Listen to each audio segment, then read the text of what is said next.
Hello, welcome to the demonstration video of Project 4. And what I'm going to do is I'm going to go quickly through some of the concepts in trimming. And I just want to point out a good reference or good resource for trimming, that is Steady State Manager. This is part of the linear system toolbox and model linearizer. So there is an excellent help that is available. So please check model linearizer and operating points, and then the steady state uh, manager. So what we are going to do is I will quickly show you how to solve the the trimming problem.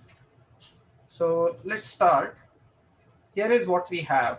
We have this Simulink block diagram, and we discussed this block diagram in detail. We have inputs, we have outputs. Now what we want to do is they have given us some trim specifications and we want to trim it. So if you look at the problem 5.4, in problem 5.4, what is asked is there is certain value of gamma, certain value of the airspeed, and with those values we have to come up with the trimming solution. Now, so let's look at how it's going to be worked out. So first and foremost, I want you to go to Simulink, and I will start from the beginning.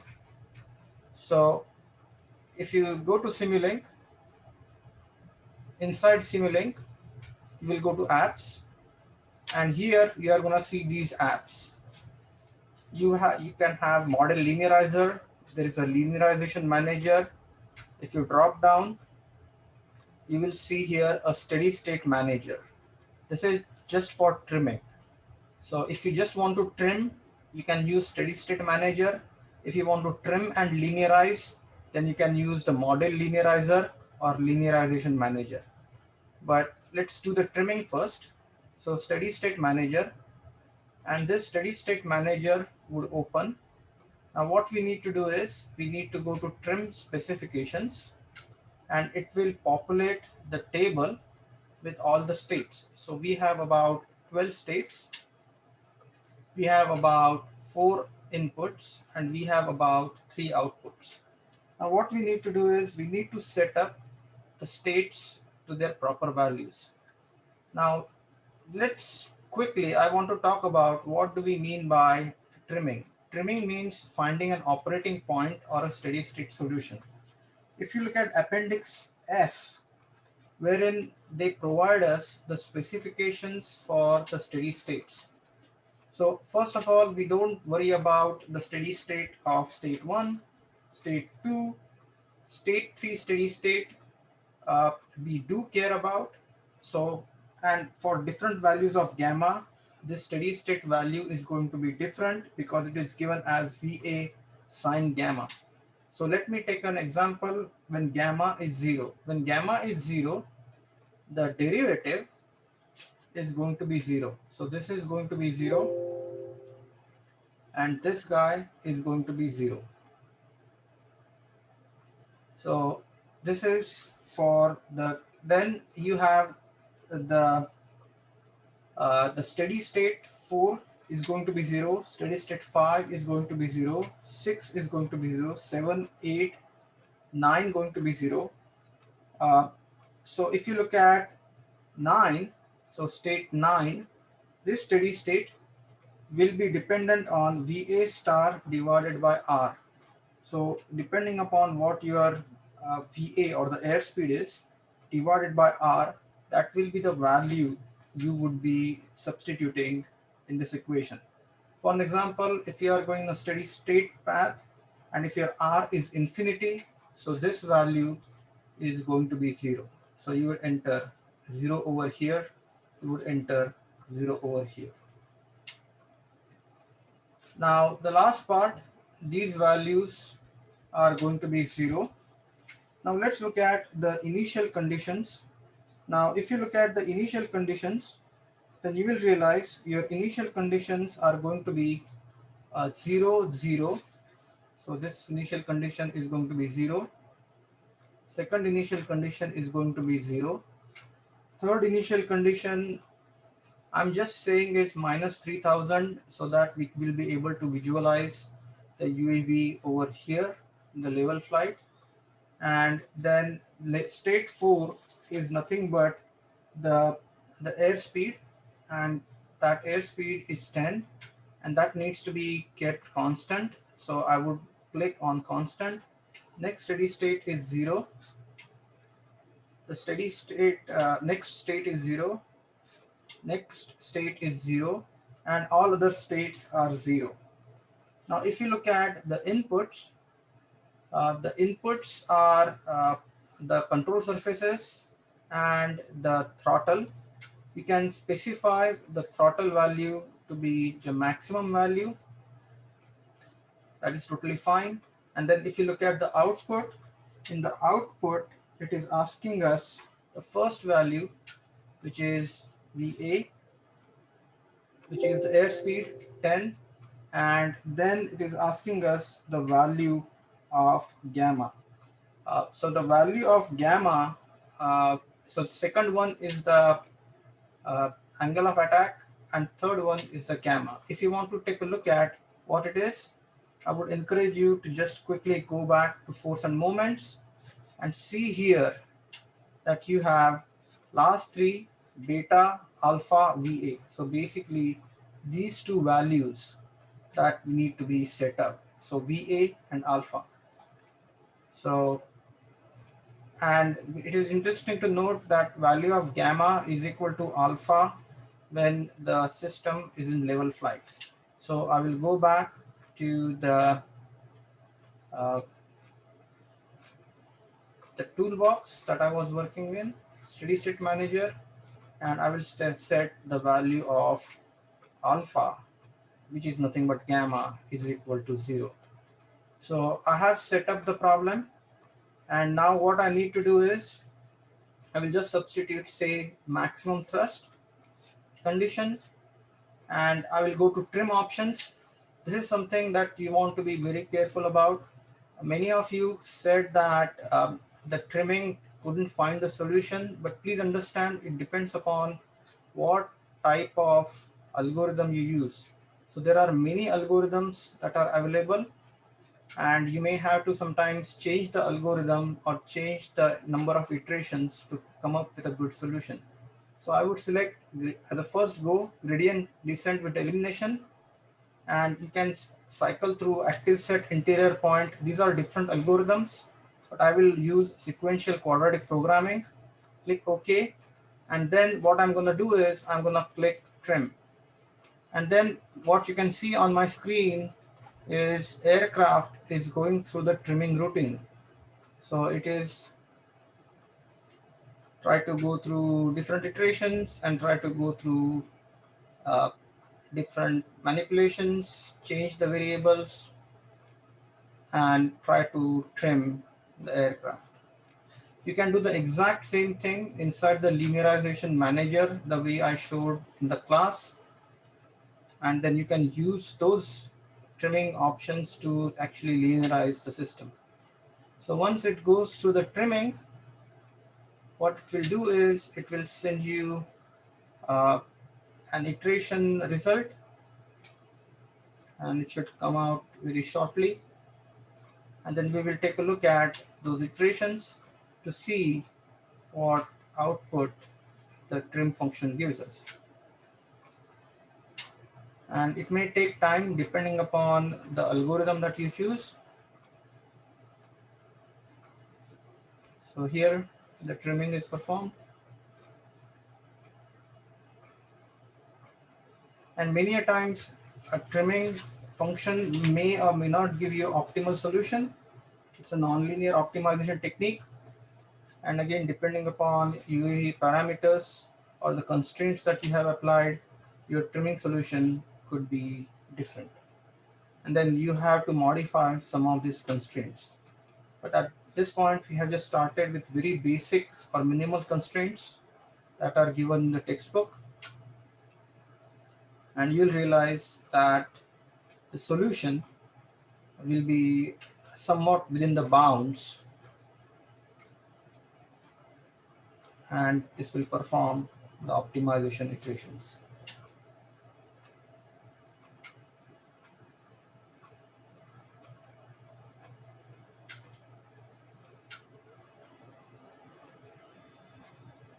Now your solution will look different because my airframe is Aerosonde.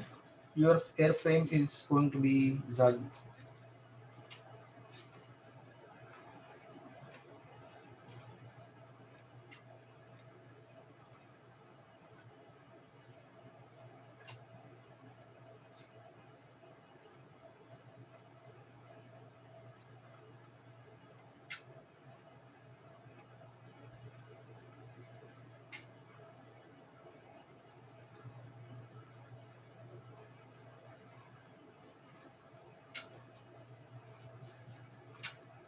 Showing me the iterations.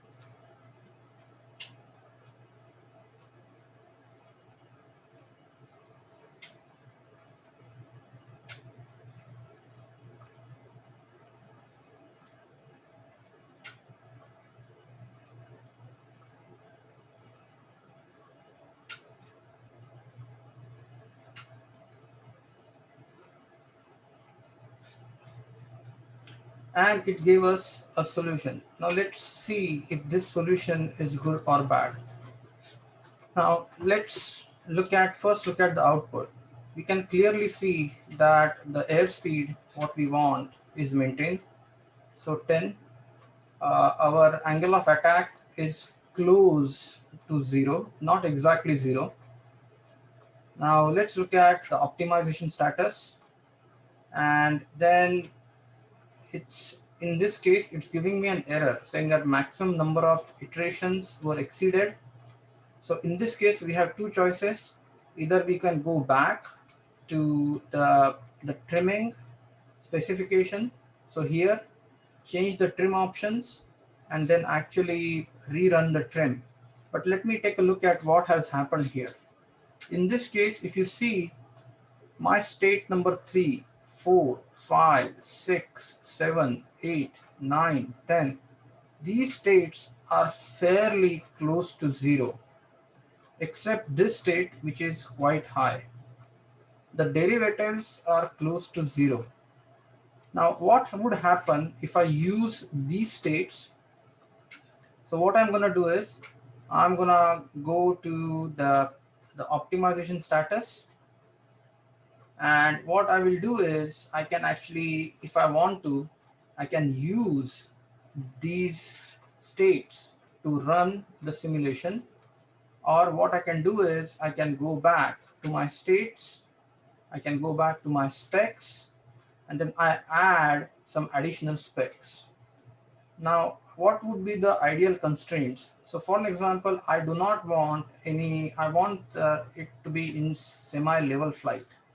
So my roll, pitch, and yaw should be close to 0. So I'm going to say 1, 2, 3, 4, 5, 6. This is my roll, pitch, yaw. So I'm going to say this has to be 0.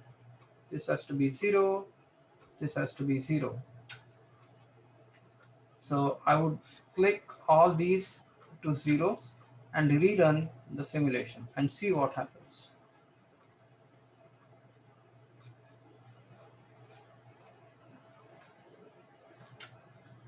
Again, it will run the simulation, but now I have added additional constraint. I'm saying that my aircraft should not be rolling, pitching, or yawing. And then you can see that my states, roll pitch yaw states are maintained to be 0. So that's good. That means the aircraft is in level flight. The derivatives of roll pitch and yaw, they are about 0. That is also good. So the roll rates are close to 0 and derivatives of the roll rates are 0. Now let me look at the optimization status. So if I look at the optimization status, again, it could not find the solution, but the good news here is still my solution is close to what I want. It may not be the exact, it's very close. What that means is I need to increase the number of iterations and I should be able to get a decent answer. However, let me look at the inputs. My inputs are well within the limits, except the value of throttle, which I initially set at 1, has gone down to a low value. And it is not unexpected because we want the aircraft to be in steady state level flight. So that's why the throttle, the solution throttle automatically got reduced. Just look at the output. My VA airspeed is 0. My angle of attack and which is equal to gamma in level flight is equal to 0. So I can use all this and then say set initial conditions. So here is this initial conditions. Click on the initial condition. Then you will notice here that exported report to MATLAB workspace, which is used to initialize derivative 1 sim. So now here, what it means is in my Simulink, my solution has gotten equal to the Simulink initialization, which is same as the solution that we obtained. I'll go to simulation and I would run. And you will notice when you start running, the aircraft, as it is going through, aircraft is in level flight. You can rotate and then you will see that my aircraft is in level flight. And that is how you are supposed to perform the trimming. And if you have any questions, please let me know. Thank you very much and have a good day. After some time, the aircraft loses trim. So you can see it's kind of going down. So it's basically pitching down, but that's okay because we are trying to use a nonlinear equation and we have additional effects due to closed loop due to forcing. So that's totally fine. This is the best solution that we can get for Aerosonde aircraft. So you will notice that aircraft appears to be pitching down, but it's maintaining the height 3000, and this is the best possible trim solution that we could get. If you want to get even a better trimming solution, what you can do is you can go to steady state, you can go to specs, you can go to trim option and change the maximum number of iterations to say 1000. Click OK and then say run. And then you will notice it will restart, reinitialize. It will start running through this optimization routine, and then you will be able to get a trimming solution. And sometimes for your airframe, if it doesn't work, then I would recommend you to add additional conditions or the states. Now see, it gave me a solution. Again, the roll pitch yaw zeros, everything 0. But then when it is going to compare, you will notice that the values are slightly off. So again, I set up the initial conditions and then I run. And now I can see if this is working well. So it is working better than what it was from the previous condition. So this is how you should be able to do the trimming.